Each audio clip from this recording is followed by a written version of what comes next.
ఓం శ్రీమాత్రే నమః. లలితా సహస్రనామ పారాయణలో భాగంగా ఈరోజు అమ్మవారి నామం 899వ నామం, రెండక్షరాల నామం వీరా. ఈ నామంతో అమ్మవారిని మనం స్మరించుకునేటప్పుడు ఓం వీరాయై నమః అని చెప్పుకోవాలి. వీరత్వము కలిగినటువంటి తల్లి, ఇది స్థూలార్థం. వీరః ఈ పదం యొక్క స్త్రీ రూపమే వీరా అని అర్థం. వీరుని భార్య అని మాత్రం కాదు. అయితే ఇక్కడ అమ్మవారి గురించి మనం చెప్పుకునేటప్పుడు ఎదురులేని పరాక్రమంతో శత్రు సంహారం చేసినటువంటి తల్లి వీరా అనే శబ్దానికి సరిపోతుంది. వీరా అనే శబ్దానికి స్త్రీ పరంగా ఇంకొక అర్థం ఉంది. పతి పుత్రవతీ వీర అంటే భర్త పిల్లలు ఉన్నవారిని వీరులు అని చెప్పాలని శాస్త్రం చెప్తోంది.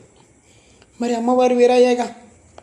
శివపత్ని, కుమార గణనాథాంబ, కుమారస్వామికి గణేశుడికి తల్లి అయినటువంటి ఆవిడ వీర. అమ్మవారికి ఎంతో అద్భుతమైనటువంటి పతి మృత్యుంజయుడు, పుత్రుల ముత్యాలు కుమారస్వామి, వినాయక స్వామి. ఇంత అందమైన పుత్రులు, అంతటి మృత్యుంజయుడైనటువంటి భర్త, వీళ్ళున్నప్పుడు అమ్మ వీరాగానే మనకి తెలుస్తుంది. వీరా అనగానే ఆ నామంలో ఒక్కసారి కుటుంబం మొత్తం కూడా స్ఫురిస్తుంది.